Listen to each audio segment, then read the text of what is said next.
Hello, everybody. I'm Nathan Bansell here with the Princeton Playbook alongside my partner, Brian Suk. Today, we're taking your guys' hot takes and rating if they're valid or invalid. But then we're also going to be reacting to just a little bit of MLB news that came out recently. Brian? So we got some All-Star Game starters announced today for Tuesday. We got Paul Skeens going for the NL, and we have Tarek Skubal going for the AL. We kind of knew Skubal would get the nod for the AL.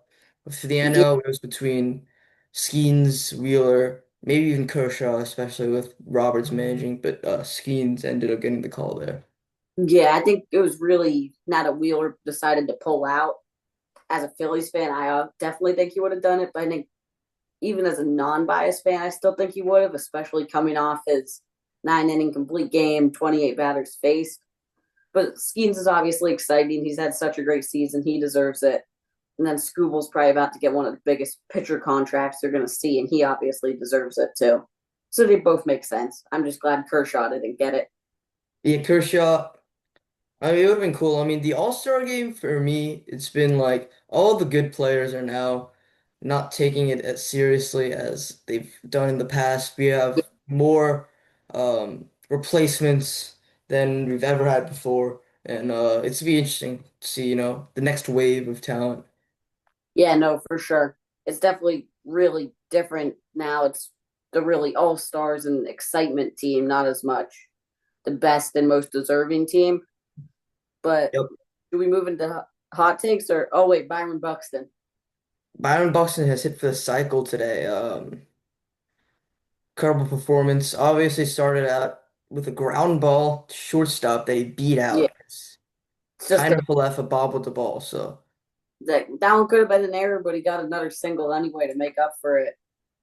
And on yeah, his bobblehead night too, I was bobbling and it's cool. Twins, they can make a push here they for seem to watch out for. the wild card. Yeah, Yeah, we'll see. I think he's really been playing so well, but it's become a trend almost of players to perform so well on their bobblehead nights.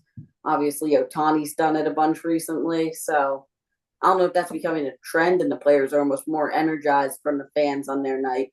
I guess I got to go to a game during a bobblehead night to see. I know, see somebody go out Yeah. crazy, you know. All right. Getting started with the takes here, if you don't mind. We have Joey's. His take is that the Baltimore Orioles will be great after the All-Star break. Take us to this one, Nathan. Well, I feel like the thought is there and it could happen. I'm gonna go invalid just because their pitching is completely terrible, and it just seems like maybe we're almost a fluky team. So I'm gonna go invalid on this take. But I see where it's coming from. The talent was clearly there. Adley, Gunner, obviously injuries have completely depleted them, and Corbin Burns has left them. I'm gonna go invalid, but definitely next year they're a team that could rebound and make the playoffs. I am with you for this one. I'm gonna go invalid. It's a good take. It's Yeah, don't get me. AL is sort of really all over the place, Yeah, especially in terms of playoff teams. But the lineup's great from top to bottom. Adley's gonna come back at some point. The bullpen with Batista, Cano, it's a good bullpen. The thing for me is the yeah, starting rotation. You can't really be competitive with the starting rotation that they've built so far. yeah. When And another big thing is that they're gonna sell off some of those chips at the deadline. yeah, If they're not competitive by like 2 weeks minimum after the recording of this podcast, I yeah, think they're gonna blow it up and they're gonna be thinking about next year. yeah. It's gonna just their farm system's already so good, but when you lose your ace in Corbin Burns, and then you lose your number two in Grayson Rodriguez, it's so hard to come back from. Next up, we got Hunter, who said the 2024 Eagles are better than the 2013 Seahawks. Take it through, Brian. I'm gonna go valid on this one. I'm a Giants fan, and as much as I hate the Eagles, that Eagles team, in my opinion, is one of the most balanced attacks and defenses I've Yeah, seen. defense is incredible. I mean, from top to bottom, there's really no weakness. They have a lot of really athletic players and a lot of players like Saquon who can make dynamic plays and also guys that just do their job. I mean, Yeah, defensively, Bond had an incredible year. He got his bag. yeah, You got, your man, two rookie cornerbacks in Quinion Mitchell and DeJean. yeah, Um, that team is just really well assembled, and they did lose yeah, a lot of pieces during the offseason, especially at the O-line, but I mean, they'll be fine. I mean, they're going to be contending for years to come. yeah, definitely. So I think also you just see, and obviously recency bias can factor in, but I will agree that it's valid. You just when you have some of the receivers in Devontae Smith, AJ Brown, Saquon Barkley, Jalen Hurts, they got every single position on their offense has a top five guy in the league, it feels like. And so that's just unstoppable when you're a team with that. I mean, did you see them in the Super Bowl? I mean, the Chiefs I, were coming in as one of the hottest teams in football, and they just shut them out. That wasn't exactly fun to watch as a Giant fan, but sure.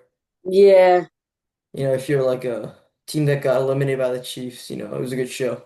it was a great show, I'll tell you that. Then you wanna go next? Next take comes from Orson Fujita. He says Cal Raleigh should be the favorite to win AL MVP over Judge and Tarek Skubal. I feel like I've personally been saying this the whole time that he should. He plays in a park that is made for pitchers, and yet he's putting up insane hitter stats. He's also having to manage a rotation. So he's pretty much almost like a pitcher in terms of having to go out, do that preparation, help his pitchers, and then yet he's still hitting at this incredible level. I feel like he's Judge in terms of hitting, but then at the same time, he's a platinum glove winner on defense. By far, I think he should win the AL MVP. Should be the favorite is weird because like is it he's the favorite or he should win? Because the favorite right now is probably it's close. You know what? I like Cal Raleigh, so I'm gonna buy this take as well because I think Cal Raleigh does deserve it. I mean, that Mariners team has not found good bats since like I don't know, in a very long time. They haven't had good bats. They've had good pitching, but they haven't had good bats. And putting Raleigh in the middle of the lineup and him being able to drive that many runs. Yeah. No, he drives in so many runs. He's a presence in that lineup that's just impossible to not really recognize. But also with Julio, you can't pitch around him. And so the stats he's putting up are just too great. Let's now go over to Carl, who says the first round of the NHL playoffs are better than the Stanley Cup final. This is Ryan, a do you hockey one, so all the hockey ones, I think you should just take them. I don't really. Yeah, as a hockey fan, completely invalid, Carl. I'm sorry. There's just no way. Playoffs are great. Every round of the playoffs are great, but the first round is not the best. You get some matchups that aren't as good. You get teams that aren't as good. So in the finals, it's really the best on best, and the pressure's there. It's just such a more exciting scenario, and it's so much better in the finals. The hockey's better, and the tensions are better.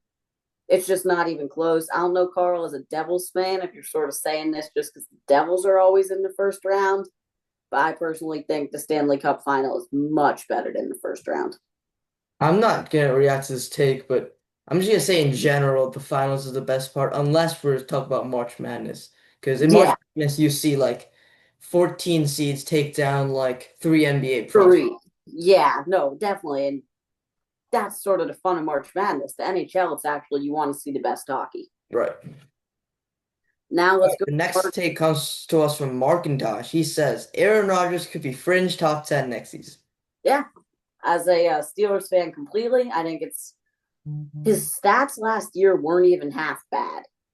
And so when you look at that combined with he had to deal with the Jets offense and the Jets offensive line, I'm sorry, Cole, but it's just impossible to be a good quarterback with that setup.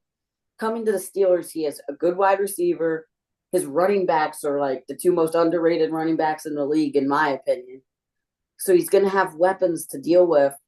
And we got to remember this guy 3 years ago won MVP. So it's not like we can count him out. I'm gonna disagree with you on this one, Nathan. Okay. Um, it's like I kind of compare Aaron Rodgers to the Justin Verlander of baseball. He's gotten good with age, obviously. Had a pretty solid year last year with the Jets.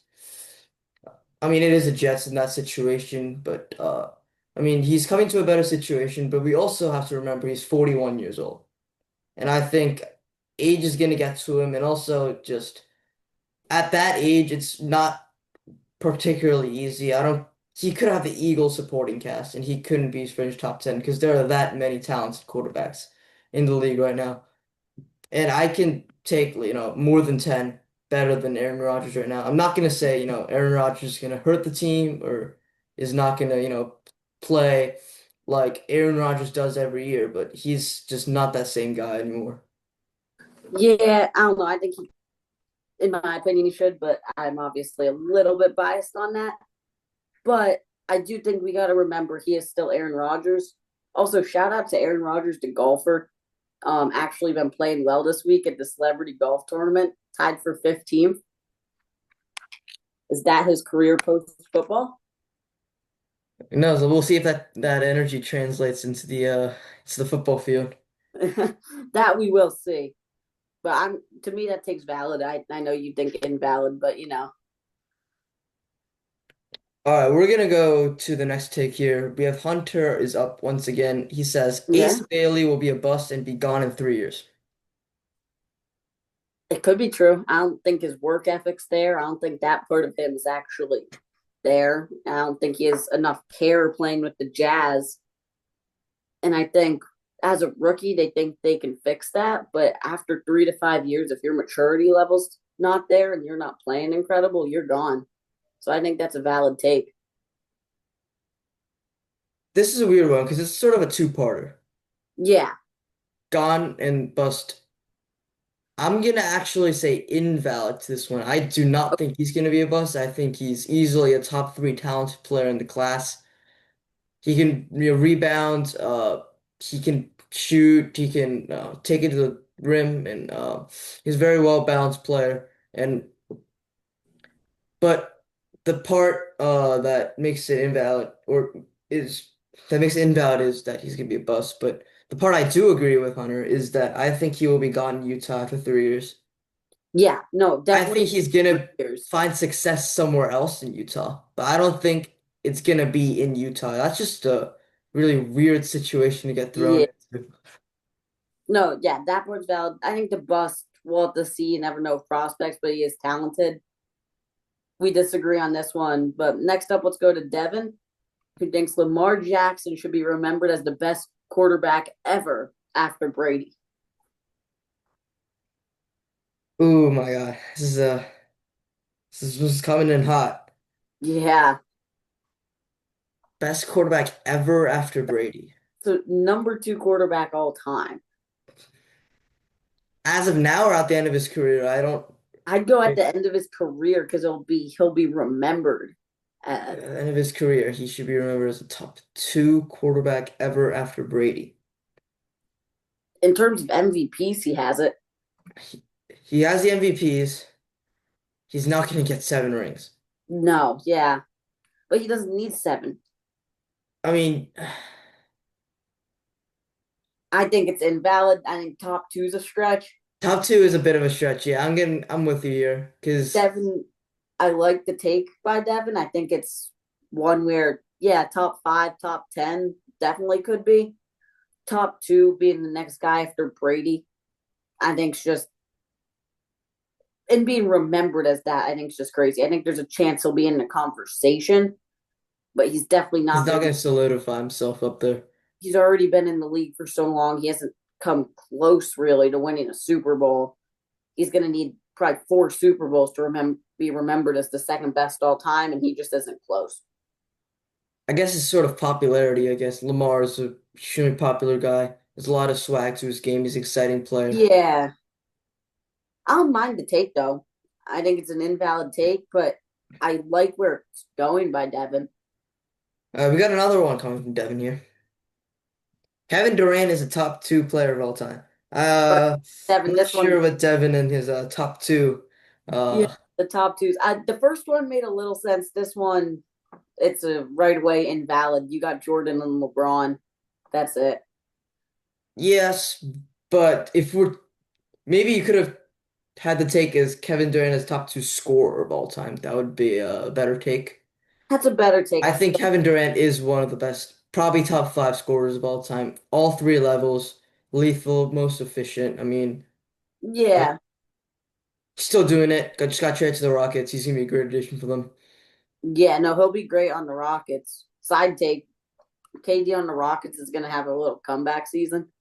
I think the Rockets have to be the favorites out of the West this year. I don't know if I go favorites, but they're definitely up there. Because like Oklahoma, they had a good year. I mean, like Obviously, Houston just they didn't keep their team. They got rid of Jalen Green and they added Kevin Durant. So they just yeah. completely in win now mode and No, they definitely aren't. But they also have young players too. they have young players. Amen Thompson stud. Yeah, Men Thompson's so good. Let's move on to Ronan, who says Tyrese Halliburton could be the next jersey biting Kobe. Don't really know what Ronan means here. I'm not really sure what he means either. I'm not sure if it's like the celebration or like how he plays. Yeah, we're gonna skip you, Ronan. I'm sorry. Get back to us, and we'll try to add the take in next video real quick. Let's go to Cruz, who says Juan Soto is gonna opt out of the deal with the Mets and go back to the Yankees. Um, no, he's not gonna opt out of the deal with the Mets and go to the Yankees because he will be 37 years old and he is not gonna make as much money as that contract that Steve Cohen just gave him. I don't, that is absurd to me. You I'm committed for 15 years, all right, and you got paid the largest contract in MLB history, and like you're pretty much opting out of the largest contract in MLB history. And at that point, Soto, I hope he'd have won a ring by then. But That'll only be 10 years though. Can't he opt out after 10? he cannot opt out after 10. But why would he pass up on another 5 years of like 200 million? If I'm Juan Soto though, and I'm playing like great baseball, knowing him and his loyalty, I could see him opting out. I don't think he goes to the Yankees, but I could see him opting out after his 10 years if the market's changed, the MLB's handing out ginormous contracts, and he's still performing well. He could get 5 years or more than that. I mean, he'd be past prime by then. I mean, he'll be 37. And you Yeah. know what? I'm a Met fan. I can't let that happen. If that happens, I I don't know. I could see him opting out and then signing like a new contract with the Mets or going to a different team. I don't think he goes back to the Yankees. I'd still go to takes invalid, but it is a slight possibility. That's fair. We got Miles Oakman is up next here, and he says Gentie's gonna be a bust. Well, I could see it. He obviously played against some clearly inferior opponents in his college career, but at the same time, he put up some more than Saquon Barkley type dominance. So when you're putting up that type of dominance, you're still going to be good in the NFL. Like he may not be a top tier running back, but he's still going to be good, especially just with all the scouting metrics. Teams can know pretty well now, and I don't think he's going to be a bust. So I'd say that's invalid. I'm gonna go invalid here because the main argument that people make when they say Gentie's gonna be a bust is he did not play good opponents in college. But people forget he also played for the Boise State Broncos, and Yeah, their offensive line was just as yeah, bad as their defensive line. And I think Gentie's gonna be one of the hardest guys to tackle.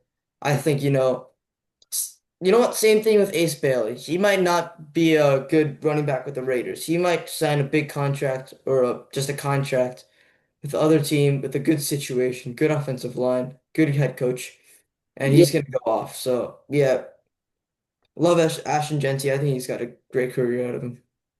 yeah. Completely agree with you. Let's go to Jack Oakman, who says the Falcons will be atop the NFC South next year.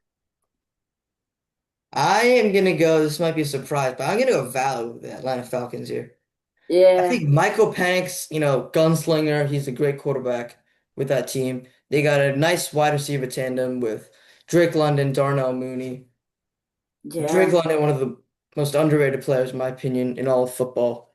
They got one of the best running backs, probably number three behind Saquon and Derrick Henry. We have B. John Robinson, young yeah, star. Kyle Pitts, has shown some sparks of being a very capable NFL tight end, and that defense with Bates, you know, they just added two yeah, rushers in Pierce and Jalen Walker. So I mean, I yeah. think this team is, gonna be hard to beat, especially they're gonna be underdogs for this year for sure.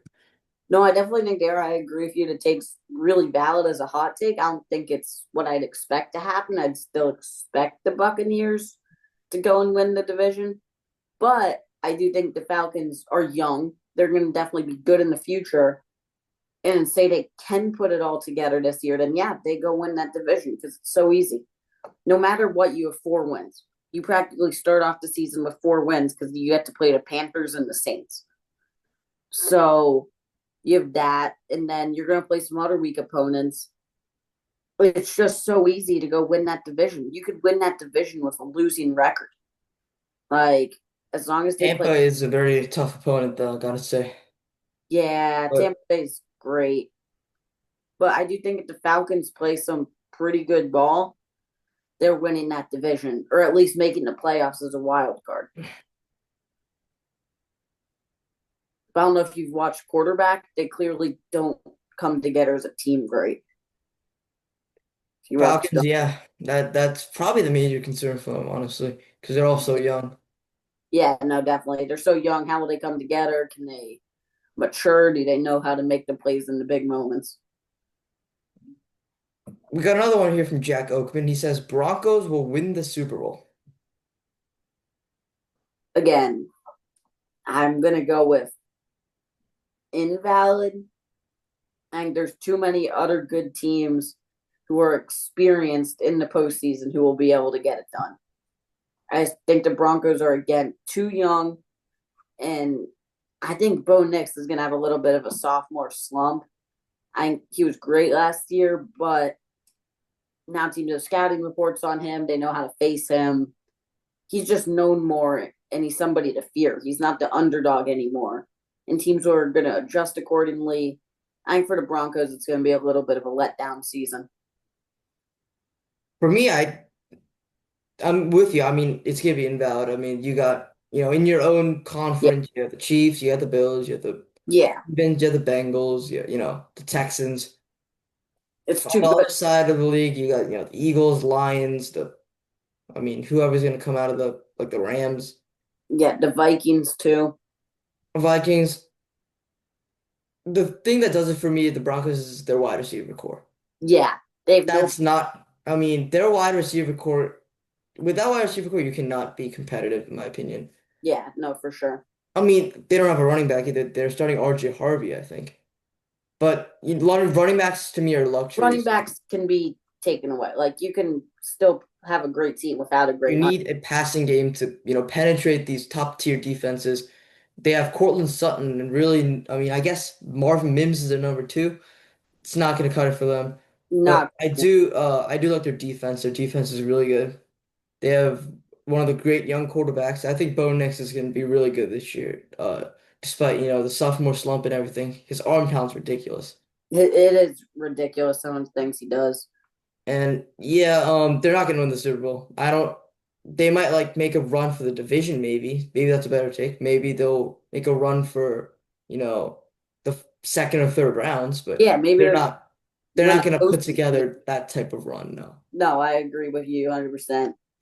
Next up, we got Cole saying Sam Darnold is going to have an off it full year due to the O line. I'm gonna go valid here. I agree that Sam Darnold is not going to be as good as he was last year, and the Yeah, Seahawks O-line is one of the worst O-lines in football.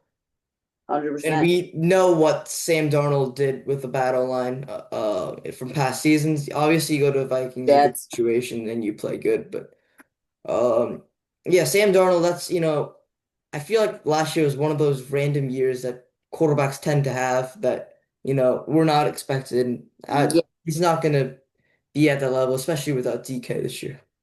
I hate to keep using the Jets as an example, but again, it's like an Aaron Rodgers type scenario. Not an older quarterback, but a quarterback who doesn't move as well. And when you have a bad O line and you don't have even the Jets, you had Garrett Wilson, but on the Seahawks, you don't really have any wide receivers. It's going to be hard for him because he's sort of been asked to lead that team. And last year was his first good season. It's not like he's an established star. He's really going to have to prove it. So I think, again, it takes valid. It definitely has a good chance of happening. Also, the contract played a big factor because it was a Yeah. contract year for Darnold. So he needs to ball out. He did, he got a bag, but, you know, what's next? Now he's a big contract. Is there a reason to perform incredibly well? He's not going to have that extra motivation. Next take to us from Cole. This one I think is pretty crazy obvious. PCA is a top 10 outfielder. Yeah, easiest valid of the entire episode here. Yeah, PCA is he could be a one of top the best. top three. I want to go top three because you got Judge and those kind of guys, but like Yeah, I mean PCA man, that kid is special. The Mets traded him for Javi Baez, one like half a year of Javi Baez. That was a great half year by Javi Baez. Don't get me wrong, pretty but half year by him, but not working for PCA's career right now. I mean PCA he can do it all. Hit for power, hit for average. He's one of the fastest players, best defenders. I mean, Yeah, it's just absurd. The crazy thing, he's batting fifth in that Chicago Cubs lineup. Like that's scary for the whole Cubs because they've and the four guys ahead of him aren't bad at all. I'd honestly bat him first, have him get on base, have him run around a bit, and That's what I then do. you're out to 1-0 lead right there. But But then, playing Wrigley does help him. I'm not gonna yeah, lie, playing I'm Wrigley does help him, but it doesn't take away from him being one of the most exciting young players in the league. most excited young players. He's performing at such a high level. He has such great defense. And I honestly don't hate him fifth because a lot of times he's either leading off the second inning or he's hitting with a bunch of guys on base in the first inning. So I think for him, it's not a bad spot for him to be in. But I also think just as a rookie, he's not getting as many at bats. He can adjust a little better. I think it's a fine spot for him, but he's just performing at such a high level that it's incredible. All right, we got two hockey takes coming up here from I'm Arjun. We have Gavin McKenna signs a D1 contract at Penn State, and they pay him 700K a year. This one's not really a hot take. This one's just more news. This actually happened. It's Uh, actually happened. there's the actual deal that Penn State signed Gavin McKenna, who will most likely to definitely be the number one pick in the NHL draft next year. Um, it was between Penn State. It'll be fun to see him in Pittsburgh in Pennsylvania. Hopefully, my Penguins get him in the NHL draft lottery. He's going to be going number one overall. He's going to be able to bring draft attention and much more attention to a Penn State hockey team, which is not always the best. And to me, the 700,000 a year is actually not that crazy of an NIL contract for a guy like him. All right. We got another one coming here from Arjun. The Blackhawks lost trade deadline. They did not make enough moves. The Rangers did neutral. They lost franchise stars but brought young talent in the process. Well, I think the Rangers are at a very disappointing time right now. A year ago they were in the playoffs, making a run, Stanley Cup contender, and now they fired their coach, brought in a completely new coach, and they lost valuable pieces. I think if you're the Rangers, you're almost in a win now mode. And so when you're in a win now mode and you're deciding to give away some key pieces, I think it sure they got some future young talent, but I don't know if it was really worth it for them because they're sort of in a win now mode. As for the Blackhawks, they're just sort of trusting the young talent they have. They probably could have traded away some stars, but I think it's sort of invalid because for the Blackhawks, you have a future of Connor Bedard. You don't really need to do anything. And the Rangers also probably sort of just lost the whole season because they didn't do anything. They just played terrible and they traded away guys who could have made a difference this coming year.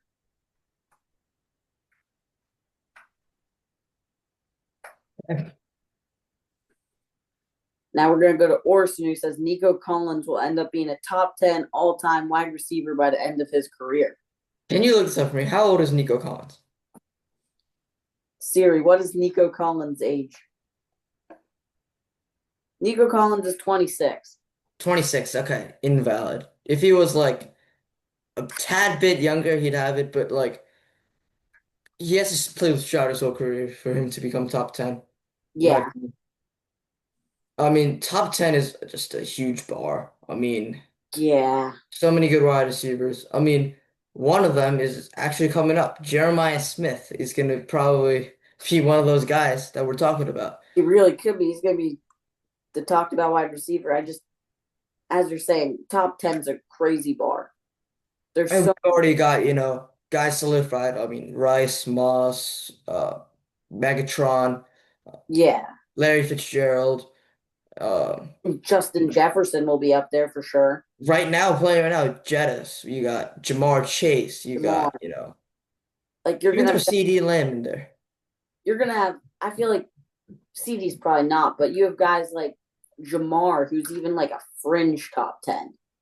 Like it's not guaranteed that Jamar will be top 10, and Nico's just not in the conversation that high. So I'd go invalid.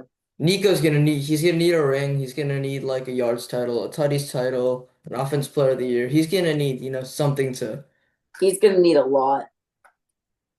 He's a borderline Hall of Famer right now, and definitely not top 10 at the moment. We'll see what happens though, because him and Stroud, it's It's something even to look out for. so hard to say that about a player when they're so young. Yep. Like he's only 26. I can't really say he's an all-star that easily. Let's now go to Sonny, who says CD Lamb's going to be better than AJ Brown this upcoming season. This is 100% valid to me. I mean, the guy put up like 1,300 yards. He had quite a few drops. He still put up that many yards, that many receptions with Cooper Rush at quarterback. I Yeah, mean, well, the guy's an absolute freak. I mean, he's the third. I mean, he's definitely top five right now. And AJ Brown, he's sort of in like this. I mean, he's the number one receiver on the best team, but also Saquon takes a lot of his targets yeah. away. And when you're not getting targeted that much, You're it's not hard going to to get. say, he's better than someone who's getting targeted a lot. I think the Cowboys could be very underrated this year with Dak coming back. And Yeah, I yeah. also think that Yeah, AJ. but AJ Brown is the most one of the most efficient wide receivers too, so it's tough, but I'm gonna just take I think CD Lamb's more of a star than AJ Brown, if that makes sense. Yeah, I think it's valid. I think counting stats wise, AJ Brown will probably be better. But who would I Yeah. rather have on my team? It's CD Lamb. I think AJ Brown just has a better quarterback, better offense to rack up some stats. Whereas CD's, they're going to go out pretty quickly. Defense is going to spend a lot of time on the field. Now he also has to compete with George Pickens. I think it's just a little bit of a lot going on for CD to be better than Brown, but it's a valid hot take. It definitely is a chance. hmm All right, we got Sonny coming up again. Steph Curry should be in everyone's top 10 players list, and he's also the point guard GOAT. Again, another two-parter. I think it's a valid in terms of top 10 players list.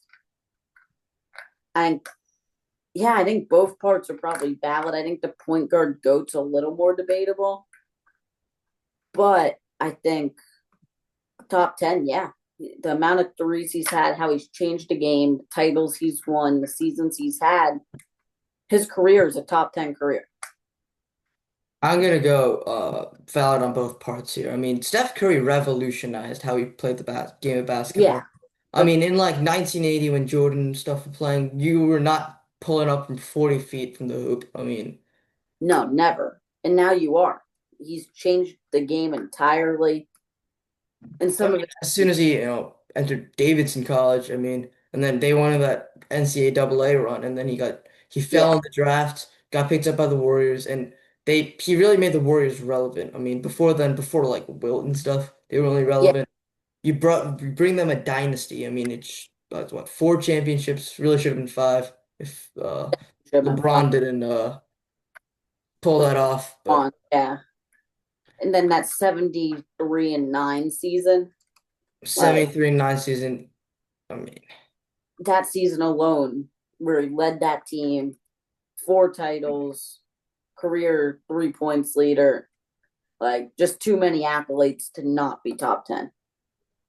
and like if you're talking about, the NBA today, a lot of people will say Steph Curry is the face of it. He was on a Yeah, team with Clay, Kevin Durant, Draymond, DeMarcus Cousins, and they're still talking about Steph and not those older guys. yeah, That's no, just how, influential he is. always him. Let's go to Noah's take. You can It's the take this last one. away, Brian. Last take. Lindor's the best Met.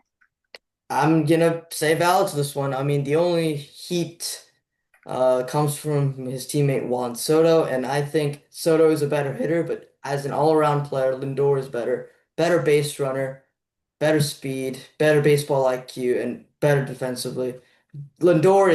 He's an all-time shortstop. I mean, not saying Juan Soto is not an all-time, hitter, Yeah, but but I it's mean, you're not. playing with two Yeah, greats. I mean, I don't know if I've told you this, but at some point this year, the Mets have won 27 straight games where Lindor is homered. which is absurd. That It's is just a team that's like. the value. When Lindor goes, the Mets go, and that's just I Did they mean, just lose one recently? what? Did they lose one recently? It was against the Phillies, the last game. Oh yeah, he homered late. He homered in garbage time and yeah, He yeah, I should mean, is have homered. Lindor hitting, the second deck in the bank? No, but is, Juan Soto making, highlight reel plays at shortstop, No, Defense is one of the most underrated parts of the baseball game, and Lindor is the best defensive shortstop in the league, and that's pretty hard to argue if yeah. he's the best player on your team. Is Juan Soto the heartbeat of the team? No. Lindor's the guy who makes that team run. He gets everything started on offense and he leads the team on defense. I think it's too hard to argue. Part of why Juan Soto has looked so good is because Lindor is getting on base ahead of him. Yeah, He's making noise on the bases. He's getting, the team out of a jam with a nice play at shortstop. And yeah. I think they the NL that division with the Phillies Mets is going to be such a great division title to chase because both teams are so good. I mean, just if you look position by position, Harper and Alonso, you got Turner and Lindor, you Yeah. got Schwarber and Soto, you got, you know, uh, Wheeler and Senga, Kodai Senga. How Okay. about Kodai That Senga? one's not a comparison there. Hey, Kodai Senga's got a 1.3 ERA this year. Yeah. Still Wheeler. I mean, I'd take Diaz over Alvarado though. Not that Alvarado's going to be able to help too much, but I mean, when he's, not taking PEDs, I think. no, I'd take Emmanuel Clase over Edwin Diaz if we did get him.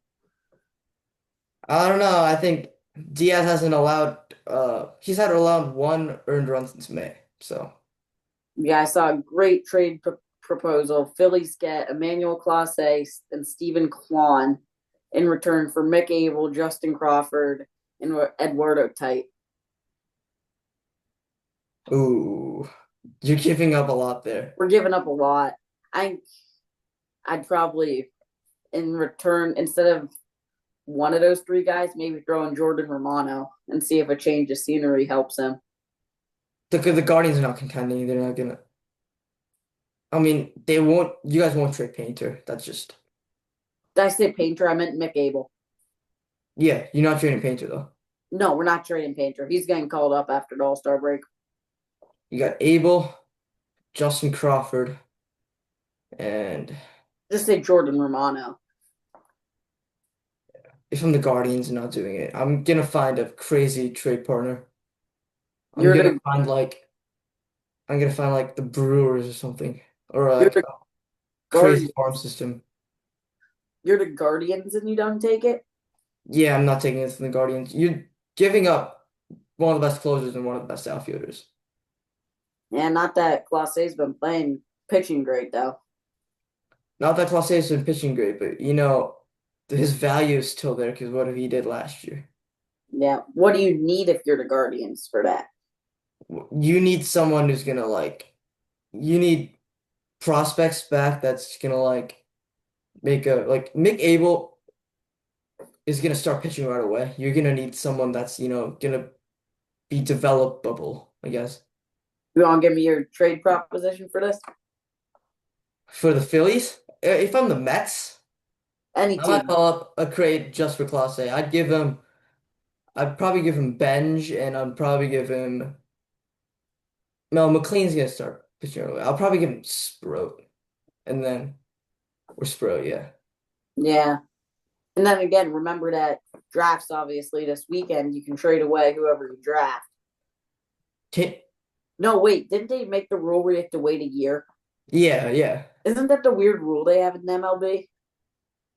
It's something like that. I It's mean, a weird rule. it's like no, because I was playing like 2K or something, and I was trying to draft this guy, and I missed out on it. And I tried to trade him. You're like, you cannot trade this guy until like December 15th. I'm like, Yeah. It's like a weird system where in MLB, I think you have to wait exactly 1 year. that's weird. I mean, maybe we can talk about this in the future because as a trade deadline approaches, maybe that's the next thing we talk Maybe about. next episode. Next episode, we'll have, trade deadline, MLB draft recap. That's So there you probably go. what we're gonna do. Stay tuned. Next episode, All Star Game recap, what we think of that, and then going into the trade deadline, who will be traded. Yep, last thing, Derby predictions. Who you got? Derby predictions. See if Byron Bucks, and I gotta go him. You going Byron Buxton? I'm going He's a Onyu. No, no, I'm not going Onyu Cruz. I'm going Junior Caminero. Did you man. guys see that guy's bat speed? Oh my God. His bat speed's crazy. I wish Schwarber decided to do it, but Sure didn't. Or is he in? no, he's not. I wish he was. Yeah. He's Acuna's not in now. Matt Olson's in it. Like no one's gonna watch him now, so who knows? O'Neal Cruz could put up a showing though, man. It's just exit view. I know, He and doesn't even elevate the ball. He just lines it over the wall. he's gonna hit these, and that's good for speed. He'll just hit the seats, hit another one, hit the seats, hit another one. But yeah, well, next Truist Park episode, though, for the lefties, that chop house, yeah, that's true. it's easy for the lefties. Imagine sitting in the chop house. You're like guaranteed a ball, man. Yeah, I mean like Actually trying in the chop house. I'm pretty sure that's actually like you sell food there. I mean like, you can't have food there because like It's getting hit. yeah. Well, thank you everybody for listening to episode 2 of the Princeton Playbook. And thank you to everybody who sent in their hot takes. We look forward to seeing how our Derby predictions fared next episode and focusing a little bit more on the MLB as it comes to the trade deadline. Yeah, and also we'll definitely do this take thing again. I think that was pretty cool. Yeah, So stay alert. Check out our Instagram, our YouTube and Spotify for more opportunities like this, and you'll get on the pod. yeah, definitely. Well, thank you All right. guys.